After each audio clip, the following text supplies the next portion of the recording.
There's only a few people I'm happy for. and one of them is the great Joe Benigno, who experienced a championship for the first time in a million years.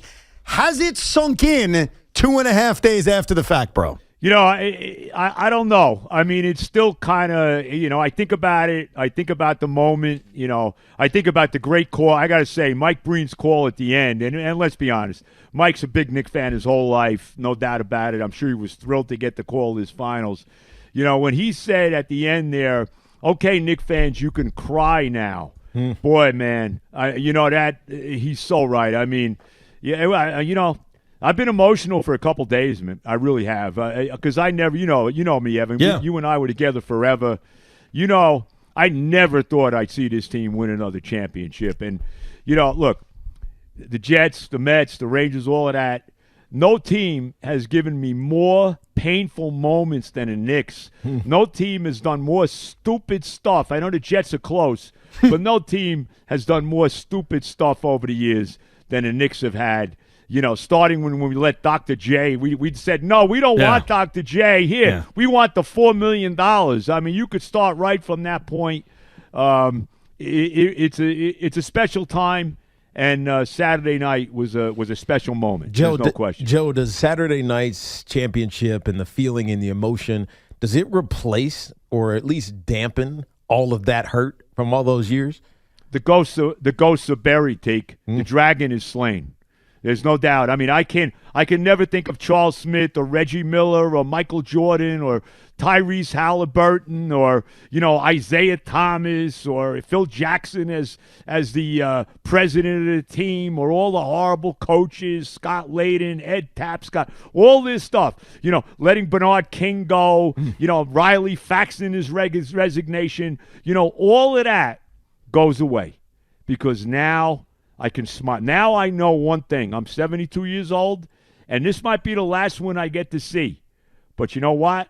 It's the most special one. I mean, I have to say that because I've waited so damn long, and I never thought I'd see this again. I have to tell you, I never did. They felt, especially during our time doing that show together, they felt furthest away. Like the Rangers gave us some teases. They got to a Cup final. Right. The Mets got to a World Series. Even the Jets back-to-back title games. Championship games. They were the team that for all these years felt just further away. It felt like crazier for them to actually win a championship. Yeah, I mean, they were in the abyss for 20 years, bro. I mean, they were laughing. Let's be honest. The Knicks were the laughing stock not only of the NBA, but of sports for basically, 2 decades that the Jets have kind of taken over that mantle, of course. Why wouldn't they? But, there's no doubt about it. They were a horror show. The fans were going to the Garden to root for the other team, to go root for Kobe, go root for LeBron. And how about him, too? And I got to say this, too, because LeBron, who didn't have the balls. Let's be honest about it. LeBron didn't have the guts to come to New York because he knew if he didn't win here, he was going to hear about it. And he went, I'm taking my talents to South Beach. Stick it up your rear end, LeBron. Okay? So you don't want him to sign for the veteran next year? I want him nowhere near. I'm kidding. Ever my basketball team. Go back to Cleveland. You're satisfied with all these guys. Go back guys. to Cleveland. Amen. Right. Go ahead. Was there, because I wrestled with this just as a basketball fan, because I always thought the Knicks had a chance to get to the finals, but I could never go far enough to say they're going to win a championship. And I don't know if it's my own brain as a Jet fan and a Met fan, like I can't picture it. And to me, when Josh Hart missed the bunny and then you guys won anyway in that amazing comeback, that was the moment. I even said it to my wife. I was like, the Knicks are winning the title. For you, when did you start to believe this team's going to win the NBA championship? Bro, that's a good question. I guess it was then. I mean, I guess it was. It wasn't even when he made the tip in. It was after the 1.2 seconds were gone and the game was over. Right. Okay, because even right up to that moment, I'm getting texts from people. My daughter's going crazy. She's texting me, we got this. And I'm saying, wow, this comeback is great. But if we don't win this game, I mean, it's just a brutal loss. That's all it is. So I think that was the moment. Yeah. I really felt good. And I got to tell you, sitting there Saturday night, even when they were down 16, they couldn't buy a shot. San Antonio was playing outstanding defense. Never for a second did I not think they were winning that game. That's That's how resigned I was that it's finally going to happen. And Jalen Brunson, man, he delivered like Michael Jordan, man. 45 points, 13 straight points special. at one point. He's up there. He's in the pantheon of. Right now I would put, and he's closing in. But I would put him, only Willis and Clyde are ahead of him now. Yeah, that's it. Yeah, in Knicks history, you're absolutely right about that. But Jalen Brunson is easy. We know we're going to remember him because of how the dominant he's been over the last 3 years. And it's how we were talking about him potentially being the king of New York without having won a championship. So we know what Jalen Brunson and how he's going to be remembered. What about all these other guys, right? How is Cat going to be remembered by you? Because he was invisible, but when you go look at statistically over the course of the playoffs, he had the highest plus minus in the history of the NBA playoffs, right? So he was great, but not necessarily in the last game. How's he going to be remembered? How's Mitch going to be remembered? How's the role players, Landry Shamet? How are those guys going to be remembered? Well, look, I mean, I love Karl-Anthony Towns. I got to tell you, I think that's the next jersey I'm getting, number 32. Everything changed when Mike Brown started running the offense through him after they lost the third game in Atlanta. And that's when they went on that crazy winning streak. Remember, he had 2 triple-doubles in that series. We started, passing the ball beautifully. I love him. Number 32 is going – I'll tell you right now. Three guys are going to the rafters for sure right now, and that's Brunson, Karl-Anthony, and OG Anunoby. You're going to see those numbers in the rafters when all is said and done. Wow.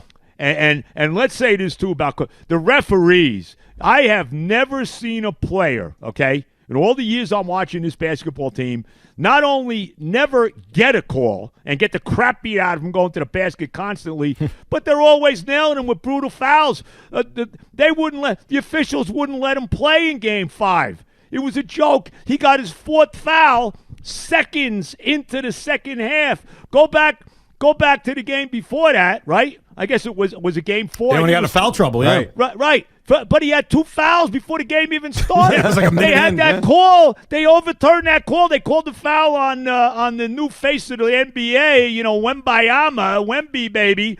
He's the new face of the league. God forbid anything, he can do no wrong. And they overturned that call. I'm like, are you kidding me? The fact that the Knicks not only win this series and beat the Spurs, but they had to beat the officiating too. And I don't want to hear it, bro. Nobody can tell me that the officials were out to get the Knicks and they still beat them. They still freaking beat them. Tony Brothers, all these clowns that are referees. I thought the NFL was the worst as far as the officials. Nah, the NBA is the worst.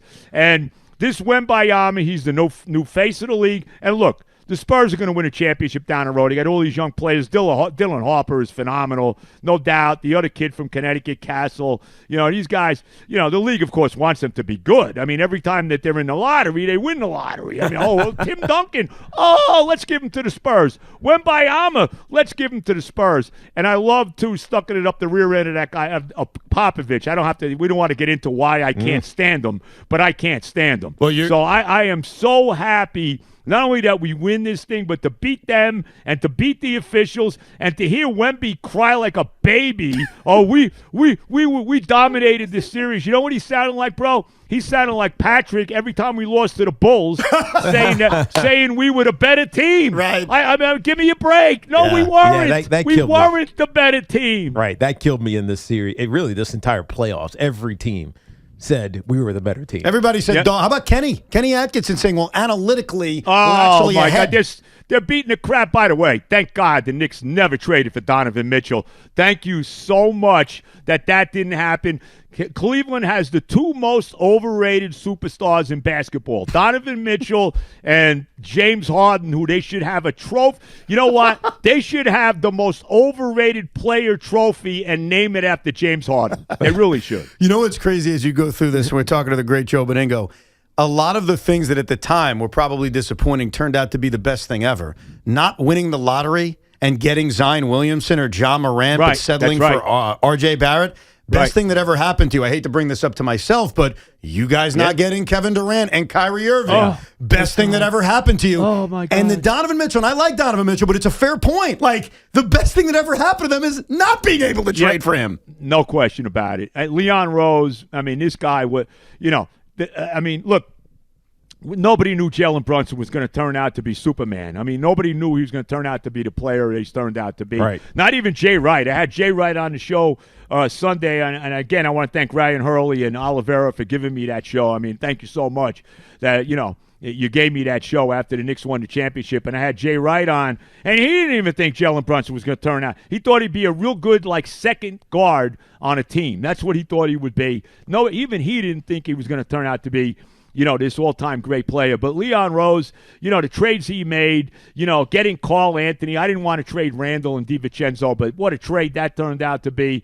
Obviously, the trade for OG Anunoby. I mean, it's the modern-day Dave DeBusschere trade. I mean, no question. Josh Hart, who I love, he's the heart and soul of the team. I forgive you, Josh, for missing the layup, for the foul after that in that game, and even missing the free throw at the end of the championship game there in Game 5. I love Josh Hart. Absolutely love him.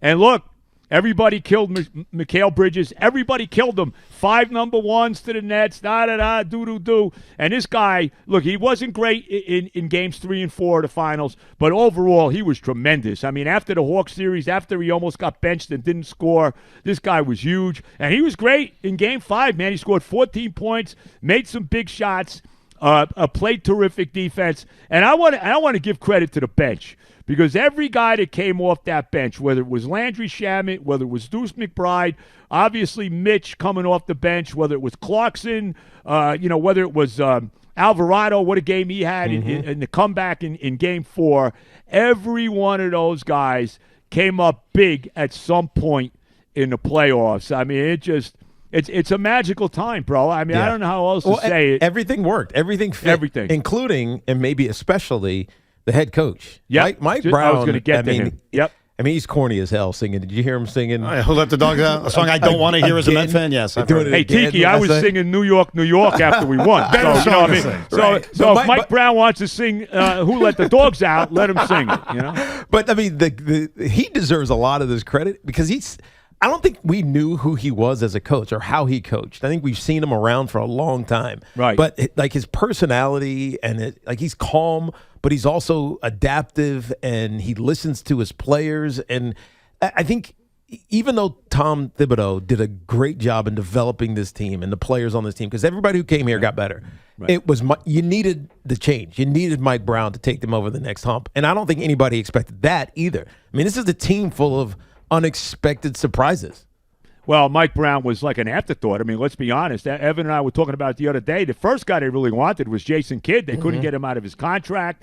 There was about 3 or 4 other guys, and Mike Brown kind of was, okay, we'll settle on him and we'll take him. And the fact that he played the bench the way he did, the fact that he made the change with Karl-Anthony running the offense through him after the third game against Atlanta.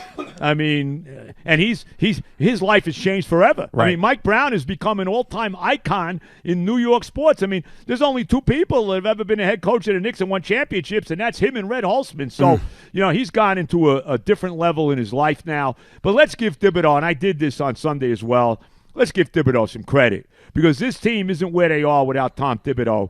He, along with Leon Rose, took them from the abyss. He really did, and set them up to be the championship team they are today. And, they should give Tom Thibodeau a ring. I really think they should. I don't disagree with that at all. I mean, James Dolan was talking about giving the wives and girlfriends rings, which is very cool. I think you should throw one to Tibbs. And the other guy I would give credit to, and I don't think you could give this guy a ring, is Julius Randle. Because Julius Randle walked through those doors when Kevin Durant didn't want to and was your best player for a couple of years. And I know it wasn't always great, and he had the thumbs down, and he had his playoff disappearances, but I think he's a big part of the turnaround of the New York Knicks. Yeah, there's no question. And again, I mean, he was one of the chips to get Karl-Anthony. Right. I mean, you can't say enough. I'm beside him. I love it. And there's so much.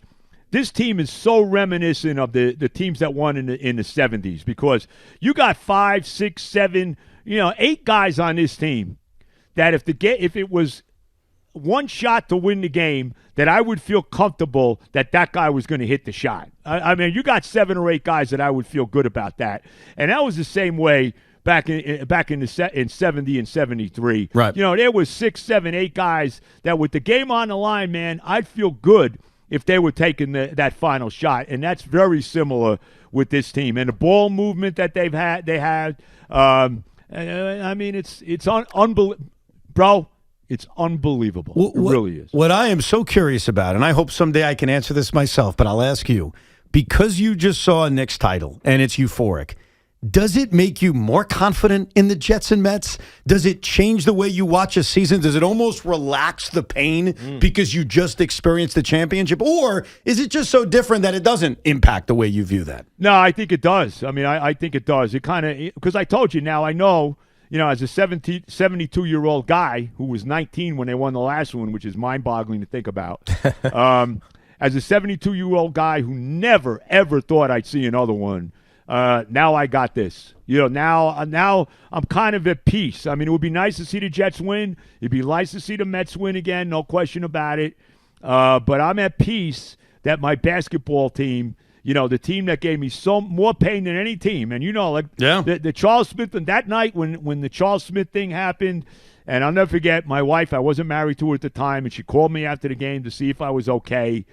And I'll never forget people that was a Wednesday night. Game 6 was Friday in Chicago. And people say, they're going to win Game 6. And I said, no, they're not. They're done.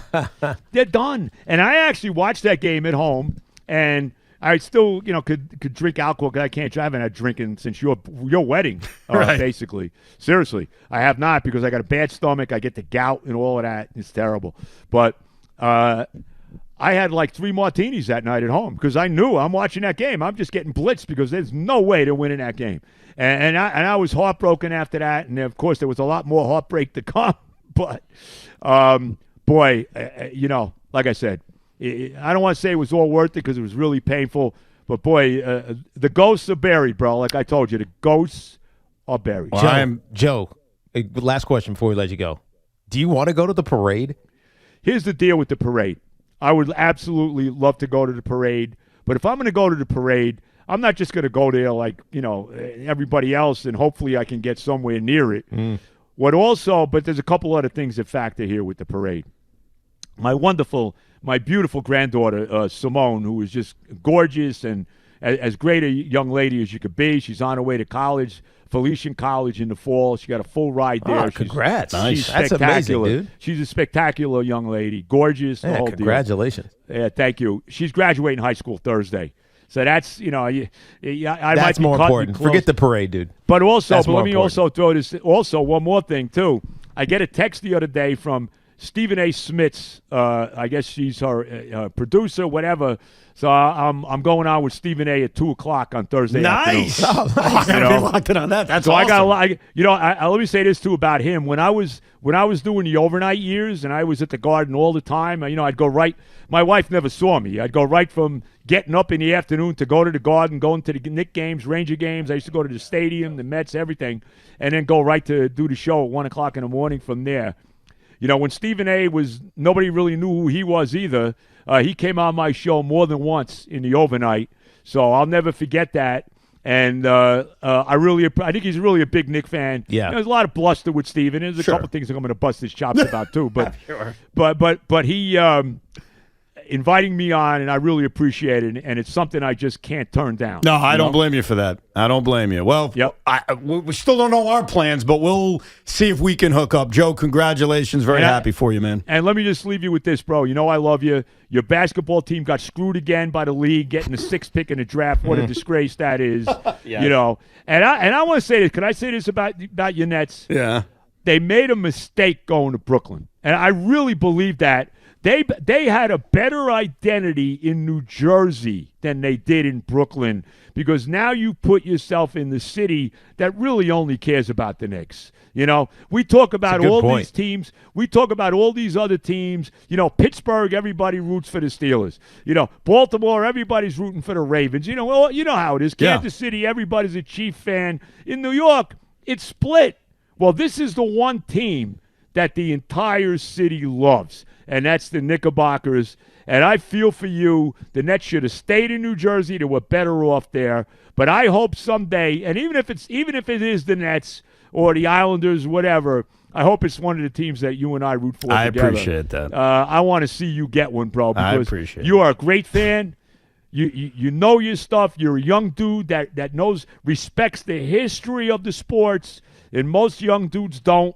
There's recency bias. I'm tired of hearing these people say Jalen Brunson is the greatest Knick of all time. Well, you know what? He's not, okay? He's close. He may turn out to be. He may need one more to pass Clyde. Right. We were talking about that briefly before. Right. Yeah. He's king of New York right now. Right, but he's not quite there yet. He's not Willis and he's not Clyde, not yet. Okay, he's getting there, but he's not yet. He's certainly the number 3 guy on Mount Rushmore.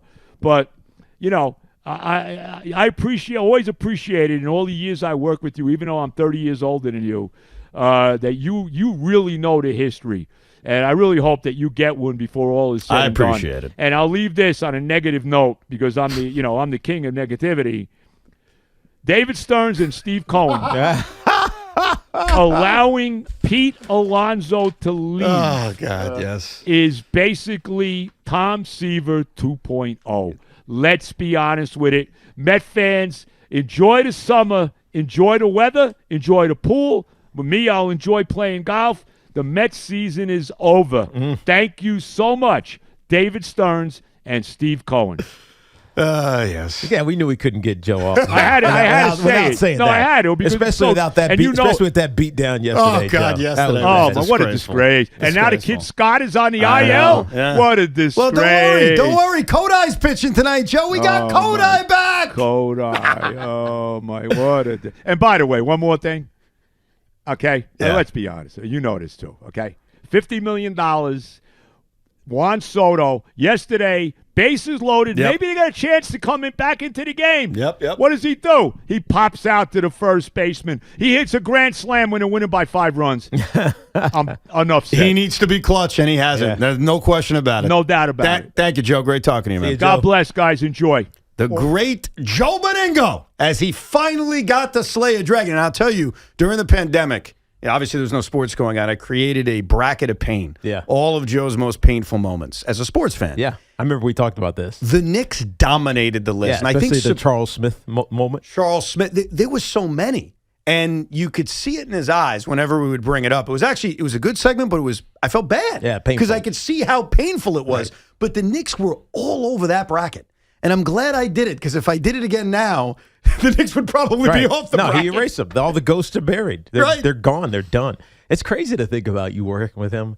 He's 31 years older than 29 years older than you. Yes. That's a massive age gap. But you guys and you shared fandom, so it made it half great. The fandoms. We got the baseball and the football, not the other ones. But you shared some fandoms, which is just, I don't know, it just makes it work. I will say the thing about the Nets and their identity, I half agree with them, half don't agree with them. So where I would disagree is they're just more valuable playing in New York. It's business. It's why you do it. It's financially better. They're a more valuable franchise. They sell out every game also, even if they're a cheaper alternative. So that part, they will never regret the move. No. Where he's right is the identity word. They had a chance with the Knicks down to create an identity, to create a mark. And they missed. They tried 2 super teams. It didn't work. The Knicks were bad most of the time. And now that the Knicks are good and the Nets were in Brooklyn for over a decade, it's tougher to kind of put your imprint on the town, on that borough. They're going to have to win. They're going to have to win.